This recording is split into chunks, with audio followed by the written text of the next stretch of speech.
Well, it's getting close to that time. This is going to be an exciting 2 hours, but the slam dunk first round coming up right now. And to set the scene for us, I'm going to bring in John Andres. Of course, John, you last year were an official as far as the dunk goes. What can we look for in today's competition? Rick, there's going to be a lot of sweat out there. I know these guys take this very seriously. There's a lot of competitive juices working. There's also over $30,000 that the Gatorade company has put up for this event. A lot of young guys out there. They're not the high earners income-wise in the NBA, so there's a lot of chance of a big exposure here, and the young guys are looking forward to it. Gerald Wilkins was a late addition. Orlando Woolridge got hurt. He's out here from the Knicks. He's very exciting. He may jump over a chair with someone sitting on it if Dominique gives him enough to work with out there. Jerome Kersey in addition. I like Roy Hinson, too, a quiet guy no one speaks about. Hey, well, Roy talked about the fact that he said he's going to win. He thinks he's the best. Well, he's the biggest guy, and he's got an unbelievable stretch out there when he extends his arms. But, of course, the emotional hometown favorite, 5'7" Spud Webb, from this area, has gotten a lot of national publicity lately, a great leaper, and he will really turn the crowd on. But I don't think he's a contestant to win this thing. All right. This is a very loose situation here. There are 3 rounds. Dominique, as last year's champion, immediately goes to the semis, so he watches 7 people compete in the first round. But then there'll be 4 guys in the semis, including Dominique Wilkins, and they get 3 dunks each in the first 2 rounds. The last round, there'll be only 2 dunks as they go for the championship. They get 24 seconds. You can walk with the ball, no problem. You can use 2 basketballs. If you miss a dunk, which is very interesting, you can actually miss up to 2 dunks and still come out and do it again. It won't go against you, although a final miss will only be 5 points, and it's a scoring based on 1 to 10. Creativity, athleticism, and style are the guidelines here, so there's lots of rooms. I was telling Gerald Wilkins yesterday, coming down from Utah, you got to use a lot of motion out there. That's what really turns on the judges. Okay, well, the crowd is ready to go. Let's take a look before we get started at who the judges are for the competition. And the judges, from left to right, Tom Sanders of the Celtics, Roger Staubach from football fame, Cassie Russell, former NBA player, Martina Navratilova, and Dave Cowens, the former Celtic great. And now, Spud's first attempt in the dunk competition. And John, it looks like he's measuring things out pretty closely. Well, he is. He's got a flair for the dramatic, Rick, and he's a hometown guy. The crowd really loves him. And he's fresh off his visit on the Tonight Show the other night, so he's got a flair.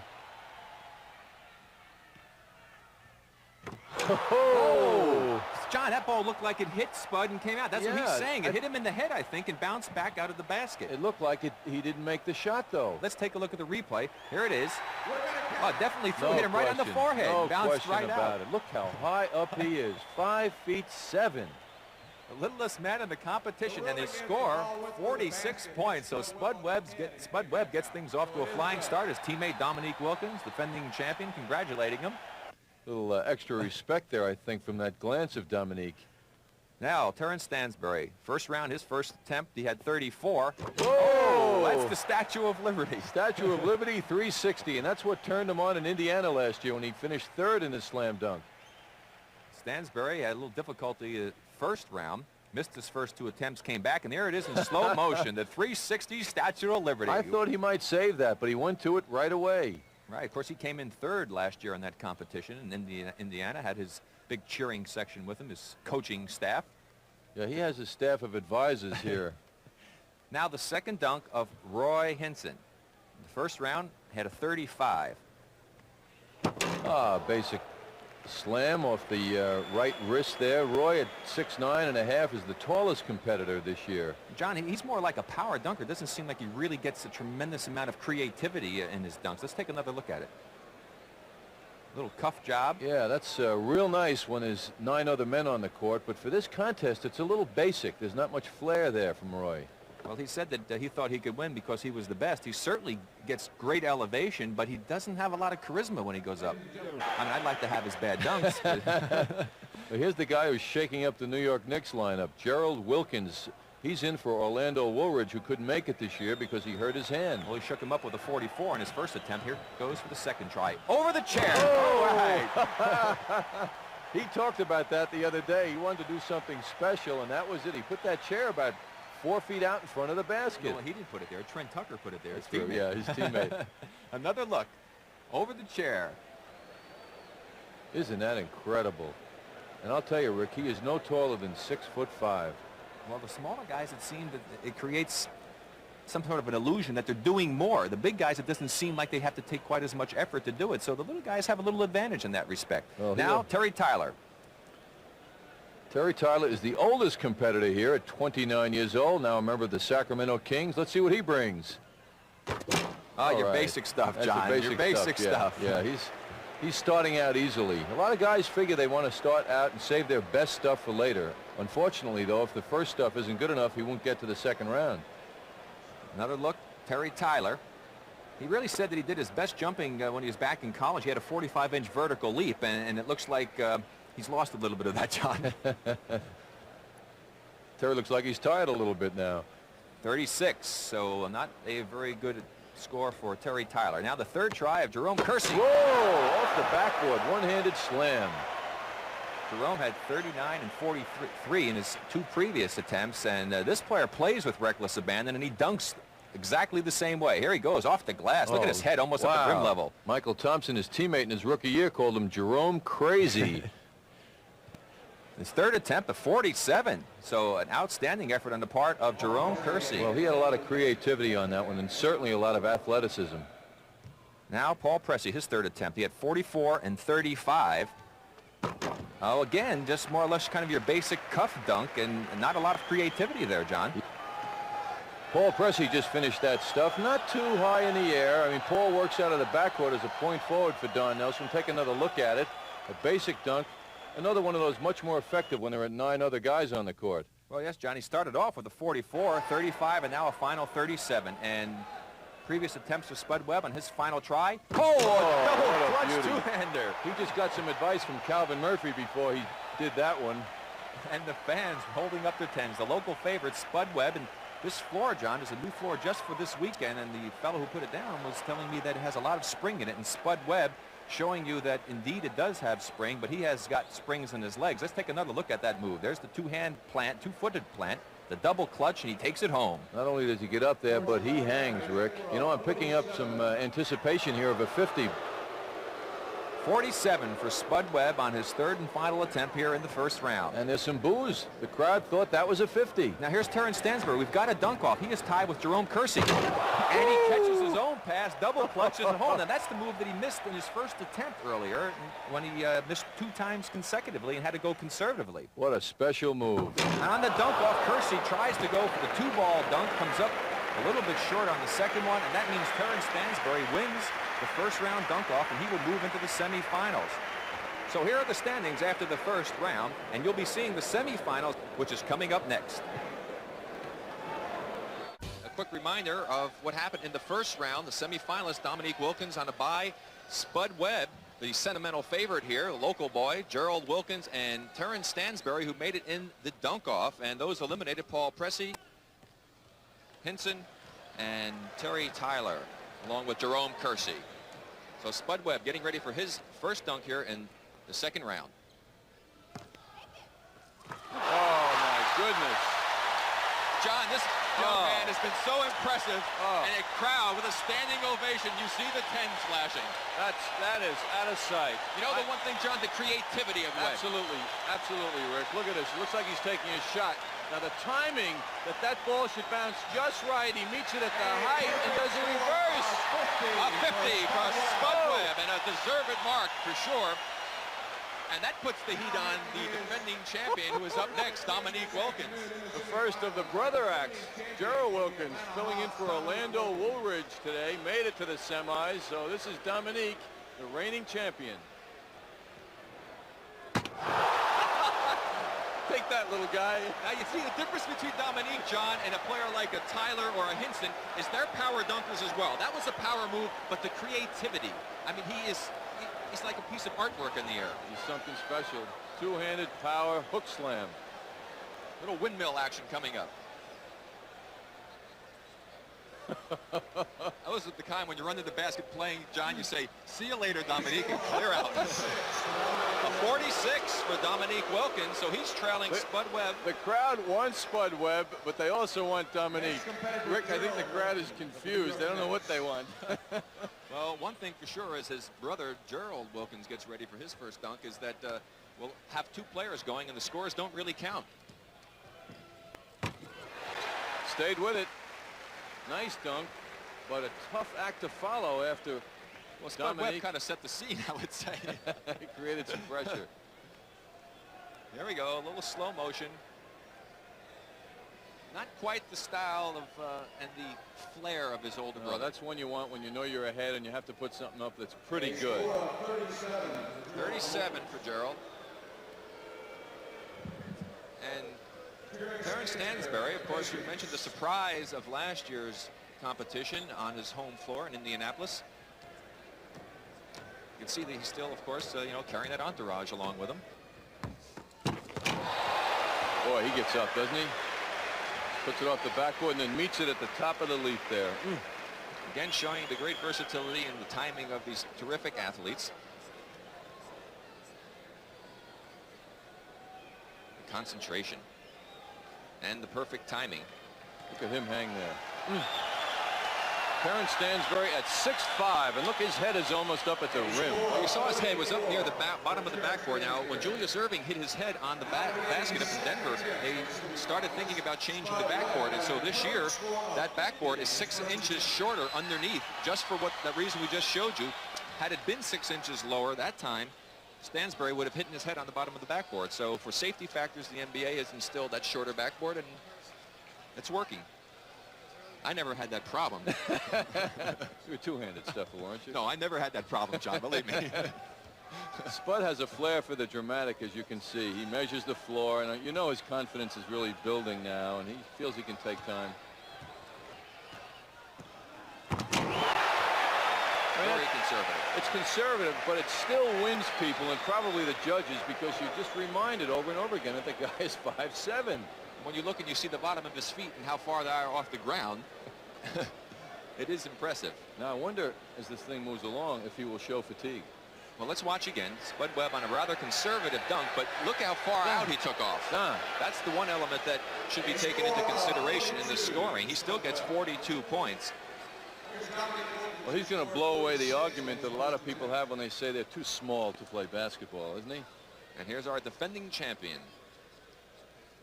Now, he's got some pressure on him. He's got to get creative all the way. Okay. I think he must have heard you, John. I'll tell you, if that's not a 4-9 or a 5-0, I'll be surprised. Again, the flair, the creativity, and the power. He has all of the elements that you would kind of ask for in a dunker, and he really takes pride in what he does. Look at this. Over the head. Double clutch over the head with power, and another angle. I mean, how does he know where the basket is? He can't see it here. Look at his head, right up. His head was at rim level. Great move. Not only horizontal, but vertical leap he's as unhappy. well. He's unhappy. 47. I'm surprised. Judges are tough this year, Rick. I was a judge last year. We were much more lenient. Here comes Terrence Stansbury. And that time he took off inside the free throw line, and you notice the difference in the result. Nice dunk. I have to remind people that these fellows are competing for $12,000 in first prize money. $7,500 to the second place man, $55,000 to third place, and $2,500 to the fourth place finisher. There's Stansbury. There's the step just inside the free throw area, but now he got the height, and on the way down takes it home. A score of 39 for Stansbury. Tough judges. That was a high-ranking dunk, I thought. Wonder who the culprit is. Staubach? I don't know. Bill Russell keeps waving a finger at Sad Sanders. Let's see what Spud comes up with. He goes back to the double clutch move. That gets him. Boy, the crowd loves him. He's a hometown guy here in Dallas. And a look at that dunk from our Midgie cam. All right. His features became much clearer, I noticed, as he got up higher. It was tougher breathing, though. Just to show you how high he gets up. Spud Webb, and that should certainly move him into the final round of competition. And our defending champion, Dominique Wilkins, a man who has become such an outstanding all-around player this year, has really blossomed into a superstar. That's his bread and butter. Well, he knew he could get into the finals with a reasonably decent score, and he was taking no chances. He's saving the big stuff for his 2 dunks in the finals. Here it goes again. And our fourth and final competitor here in the semifinals, Terrence Stansbury. Oh, now there's creativity. You said it. I think he did that one last year too. Catches the ball. And double clutch move through the midgie cam. Throw it up, catch it. Little double clutch move, take it down and bring it back. That's outstanding. That should certainly, I would think, another angle from behind Stansbury. Marvelous move. You know, we have the benefit here of the second look at it, and it's 1 point from perfection for Terrence Stansbury. So the judges really saw that one well. With totals of 138 points, our two finalists are defending, well, first Spud Webb, the local favorite, came from the Dallas area, and the defending champion, Dominique Wilkins. So it's an Atlanta Hawk final. Isn't that great? Boy, that goes along with their season, doesn't it? And then John and I will be back later with the finals of the Slam Dunk Championship. Okay, John, this is it. The moment everyone's been waiting for to select the champion of the Slam Dunk this year, the Gatorade Slam Dunk, Spud Webb. Now, what do you think of his chances? Well, I think they've improved greatly. Now, 2 dunks on the final round instead of 3.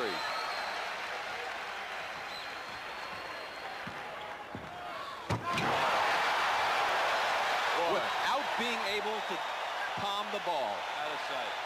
Out of sight. The partisan crowd holding up their scores of 10. Let's see what the judges come up with. There's a good look at the Spud man, and they give him a 50. Now Dominique is going to have to reach into his bag of tricks, I think, John. He knows what a 50 takes. Here's Spud again. 360. Now the man can't palm it, but he did a one-handed dunk because he was up so high. Back live, Dominique Wilkins missing his first opportunity. Remember, he is allowed a miss. That's the pressure showing itself.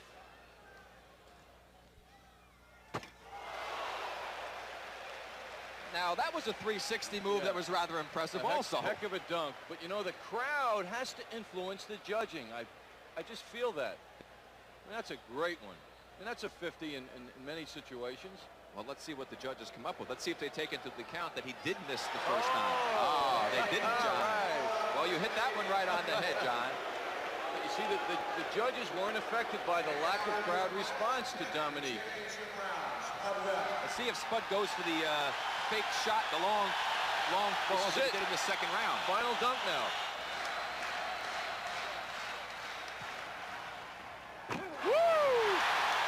Spud Webb comes through in the clutch to put the pressure on Dominique. This is so great. I mean, here's a couple of teammates. They lived together for 7, 8 months a year, and now they're going at each other. Great feeling. And another 50 for Spud Webb. Now the pressure's on the judges. Dominique Wilkins. Do or die right here. I don't think so, John. That was impressive, but I don't think that was 50. I bet a 50. I want a dunk off. I want a sudden dunk. I want a sudden dunk. Sudden dunk. The judges, I'm telling you, the judges had more pressure on that than Dominique, because you know he's going to deliver something. Look at that. I think Spud's going to win. The judges are dying over there. I don't think that dunk by Dominique was a 50.